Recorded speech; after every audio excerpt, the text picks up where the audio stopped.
Welcome. Today is Monday, July 18th, and I am Valerie Lewis. And why did I say it like that? I am Valerie Lewis, and this is the card pull for the collective for this week. I've already pulled the cards, and I pulled the cards from one of the decks that I really like when I'm in a fun, energetic mood, and it's my Wonderland deck, my Wonderland Tarot deck. Um, what so the images on these cards are not the traditional cards. And what I was going to do is go to the book to see why they chose these particular characters from Alice in Wonderland to represent these particular cards. And as I was reading the description, I was just like, oh my God, that is just golden. So I'm going to read the whole fucking description from the book. So you get the book's description on this week's card pull. The first card we pulled, which might be describing some of the prevailing, since this is for the collective, some of the prevailing energies out there, just kind of feeling blah, just kind of feeling down and out, tired of being in the hamster wheel, tired of the same old, just like when is it gonna be my time? When is it gonna be my day to come? Listen, I'm just tired. Any of y'all feeling that? It's the Four of Cups. And that character right there, that sad and forlorn character right there, is called the Mock Turtle. It says we never really know why he's sad, except that he used to be a real turtle.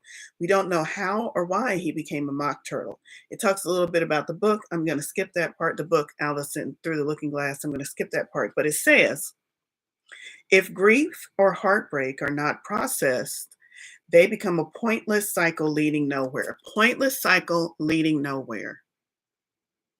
So some of y'all have been sitting with your emotions. I'm sick of this. How could this be this? How could this be my life?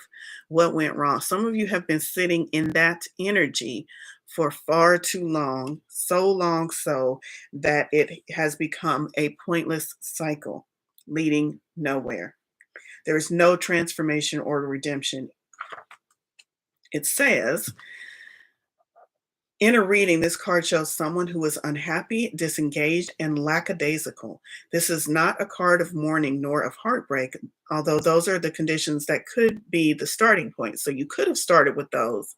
You could have started with something happening in your life that broke your heart, something happening in your life that was just seemingly more than you could handle, that put you in the space of just saying, what the fuck?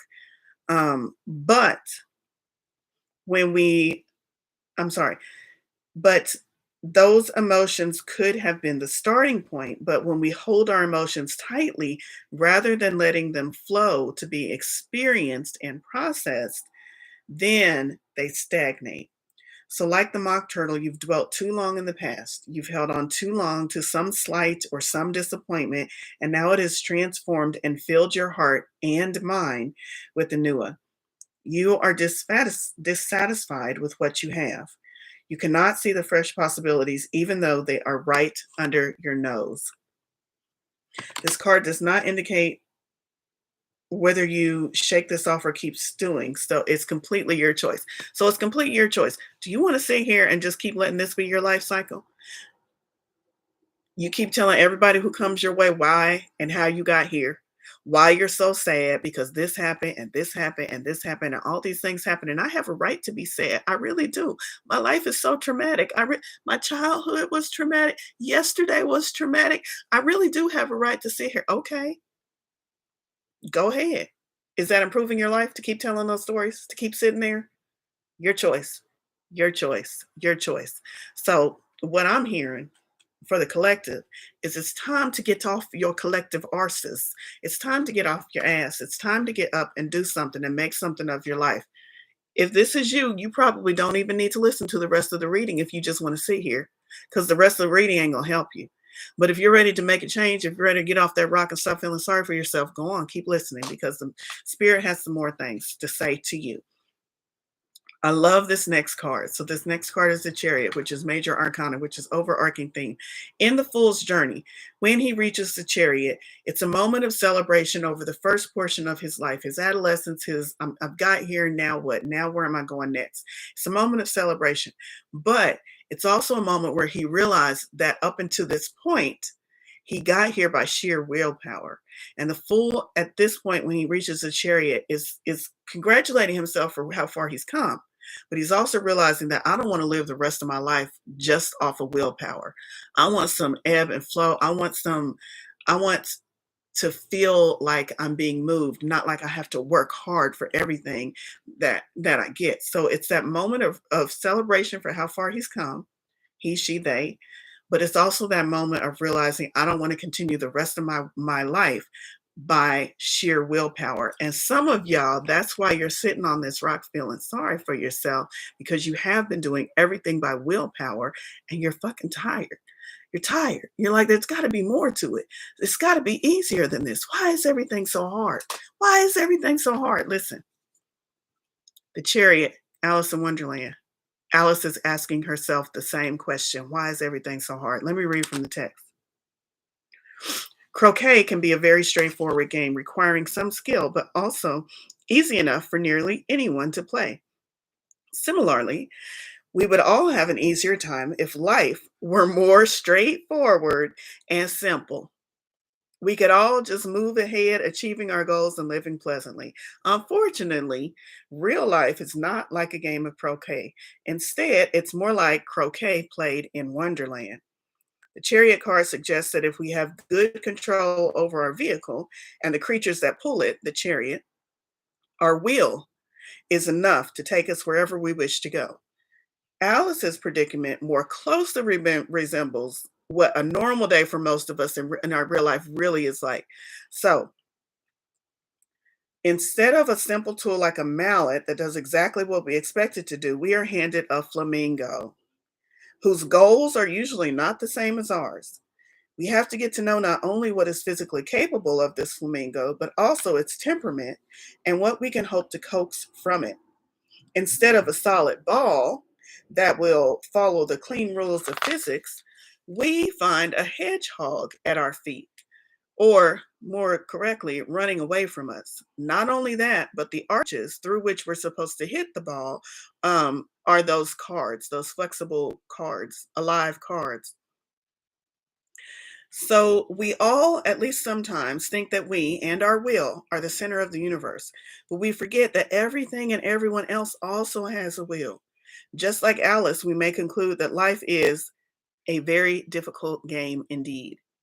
She complains to her friend, the Cheshire Cat, that you've no idea how confusing it all the things are.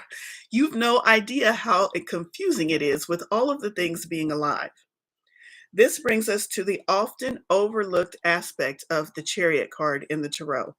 Most interpretations focus on successfully controlling your surroundings so that you can achieve whatever goal you desire, which is a dangerous oversimplification of the reality, and it bypasses the true wisdom of this card. I believe that. Now, before Alice can succeed, she must learn to manage her flamingo and hedgehog, not through brute strength, not through her willpower, but by understanding their natures. She must also try to anticipate the movements of the playing card arches. Until she does these things, any attempts that might succeed are just dumb luck. To gain mastery, to be able to repeat actions with consistency, she must learn and practice. They say that a key element of any professional performance is that the performer makes it look easy. The ease comes through study and repetition. It's not always easy and rarely graceful. However, without these skills, understanding, anticipation, and practice, it is difficult to move forward with confidence. So, in a reading, the chariot represents improvement and success through learned and applied skills. I'm not going to read the rest of it because I think you got the point. I really like how it displays and how it talks about, does your life feel like this? Do you think life was like you got the call that said we're going to play croquet, and you're like, okay, yes, let me go play, and then you got into your life and you're like, this don't look like croquet. I got a flamingo and a hedgehog and some playing cards that keep moving every time I try to take aim. Yeah, yeah, is that what your life feels like right now? So it's the idea that it's not just sheer willpower that's going to move you forward like is often explained with the chariot card. It's not just sheer willpower. You're at that turning point where you're realizing willpower got me this far, but in order to get to the next level, I'm going to have to learn this game from a whole new level. I'm going to have to figure out this fucking flamingo, this hedgehog. I'm going to have to get them to work together. I'm going to have to anticipate where these cards are going to move to, because every time I aim, it seems like they move. Does that feel like your life? It feels like my life sometimes. I don't know about y'all, but it feels like my life sometimes. Spirit is here to help you. Spirit is here to say that we understand that sometimes it seems like the game you signed up for is not the game you're playing. So how can spirit get you from this where you're just like, this is not what I signed up for. I'm sick of this shit. Same stuff every day over and over again. How do we get you out of this cycle? Even though this is what is putting you in that cycle, this misunderstanding of life, this not being able to grasp a hold of the true purpose of the game, and then even how to play it with the tools that you were given. Spirits got help. Third card. Let's go to the third card. How can we get out of this rut that we may or may not be finding ourselves in this week? How can we move forward? Page of Wands. Pages are the messengers of the tarot. Pages often bring good news, creative news. And here we have doesn't he look like the gecko? He's not trying to sell y'all car insurance, y'all. Maybe that's his cousin. But this page right here, this is Bill. This is Bill from Through the Looking Glass. And let me tell you a little bit about Bill. When Alice was stuck in the White Rabbit's house, when she was too big to get out of the White Rabbit's house, the White Rabbit and another character named Pat decide that Bill, this character, needs to go down the chimney because Alice blocked the door. Nobody could get in and out. So they sent this little lizard, Bill, down the chimney to try to help Alice. But what happened was Alice stretched her leg out, gave a little kick, and sent Bill flying. Now it says Bill might not be the cleverest of creatures, but he is brave, and he agrees to do things that others refuse to do. And as Alice says, why do they always seem to put everything on Bill? So from that first card where it talked about, from this card where it talked about needing to learn the rules of the game, needing to figure out how this flamingo is going to react, anticipate where these cards are going to move to, learning all of these rules so that we can play more accurately. And then we have this character who's like, I don't know none of that stuff, but I'm still doing stuff. I don't understand nothing. He's not the cleverest lizard in the desert, but he still moves. He still takes action. He still goes in when others refuse to go in. So how do you get out of this lackluster feeling? How do you get out of the frustration of not understanding what life is giving you and what it's handing you? Action. It is calling for action. This page is delivering the message that it's time for you to take action. Wands are also a fire sign. So there we have action again. The action that you need to take in this instance does not need to be well thought out. It does not need to be action that comes from you sitting and figuring out what lies ahead, because you've been doing that. You've been trying to figure everything out, and that's why you're stuck on this rock. Stuck on this rock with your thoughts because you can't figure everything out. And so you're just stuck in this cycle. Take some action knowing that you don't have everything figured out. Wands is about fire, so it's taking inspired action. When you get that first idea that maybe you should go get coffee, or maybe you should learn to play the flute because you always said you wanted to do that, but you never had the right time. Maybe that's inspiration, and that is coming from somewhere, and you don't have to understand where it's coming from. You don't have to understand where it's leading you. All you need to do is act on that inspired action to get it to move you out of the rut that you were in. Pages bring newness and freshness to your life. And if you are feeling like you were in a rut, do anything you need to do to get yourself out of that rut. And Spirit is sending you the message this week. Take some small step, big step, leap, creative Wands, creative, energetic, inspired action. Get off your ass and do something. Take some action to get you out of that stagnant energy that you have been in. So That's the message. That's the collective card pull for this week. I hope it serves you well. I hope it inspires you. I hope you feel moved to do something to further your journey down your path. Do something, y'all. Do something fun. You can be, I was going to say dumb, so I'm going to say it. You can be dumb like Bill and still have fun. You can still have fun. Just do anything to get yourself out of that rut, out of that victimhood, out of that feeling sorry for yourself.